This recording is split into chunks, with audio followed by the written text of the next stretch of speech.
আমরা তাদের উপর আক্রমণ করতে চাই না, সাম্প্রদায়িক সম্প্রীতি বজায় রাখতে চাই। তবে যদি তাদেরকে মুসলিম ঘোষণা করতে গড়িমসি করা হয়, সেই কালিমার সাইনবোর্ড লাগাইবার জন্য যা খুশি তাই করা হবে, যা খুশি তাই করা হবে।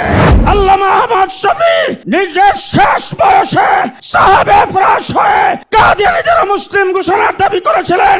ঢাকা ঘেরাও হবে, লালবাস হবে, কাফনের কাপড় পরে। প্রজাতন্ত্রী বাংলাদেশ সরকারের বর্তমান প্রধান উপদেষ্টা, তিনি উপদেষ্টা হওয়ার জন্য যখন বাংলাদেশে আগমন করেছেন, বিমানবন্দরে সাংবাদিকদের সামনে বলেছিলেন সংখ্যালঘুদের নিরাপত্তা জোরদার করতে হবে।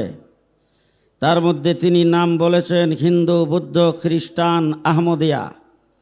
আজকে আমাদের দাবি হলো, জনাব প্রধান উপদেষ্টা, আপনি তাদেরকে যেইভাবে সংখ্যালঘুদের মধ্যে সামিল করেছেন নির্বাহী আদেশের মাধ্যমে, আমরাও চাই হিন্দু, বৌদ্ধ, খ্রিস্টানের মতো তারাও বাংলাদেশে সংখ্যালঘু হিসাবে থাকবে। 2 নম্বর কথা বলতে চাই, বাংলাদেশ সাম্প্রদায়িক সম্প্রীতির দেশ। এই দেশে হিন্দু, বৌদ্ধ, খ্রিস্টান সহ অন্যান্য ধর্মাবলম্বীরা পৃথিবীর যে কোনো দেশের চাইতে বেশি নিরাপদ।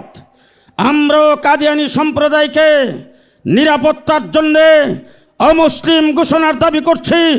তারা বাংলাদেশে বসবাস করবে, নাগরিক সুবিধা পাবে, মুসলিম হিসাবে নয়, অমুসলিম হিসাবে।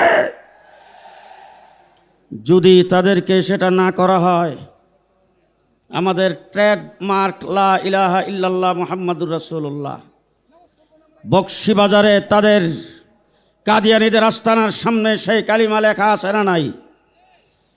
কথা আসতে বলবেন না, আছে না নাই? তাদের ইবাদতখানার নাম মসজিদ বলে কি বলে না? আমরা তাদের উপর আক্রমণ করতে চাই না, সাম্প্রদায়িক সম্প্রীতি বজায় রাখতে চাই।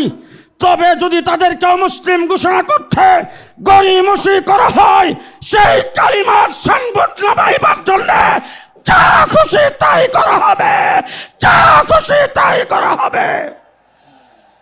শেষ কথা বলতে চাই, 1993 সনে বাইতুল মুকাররমের খতিব ওবাইদুল হকের নেতৃত্বে মানিক পি এভিনিউতে 10 লক্ষ মানুষের জমায়েত হয়েছিল কাদিয়ানীদের মুসলিম ঘোষণার দাবিতে। আমার শেখ ও মুর্শিদ আল্লামা আহমদ শফী নিজের শেষ বয়সে সাহাবে ফরাশ হয়ে কাদিয়ানীদের মুসলিম ঘোষণার দাবি করেছিলেন। আজকে মধুপুরের পীর সাহেবের নেতৃত্বে আমরা এখানে হাজির হয়েছি। মনে রাখবেন, আমাদের আজকে একটার গাড়ি 12টার গাড়ি আরো লম্বা। আজকে আবেদন করব নেতৃবৃন্দের সামনে, প্রোগ্রাম ঘোষণা করবে, ঢাকা ঘেরাও হবে, লালবাস হবে, কাফনের কাপড় পরে।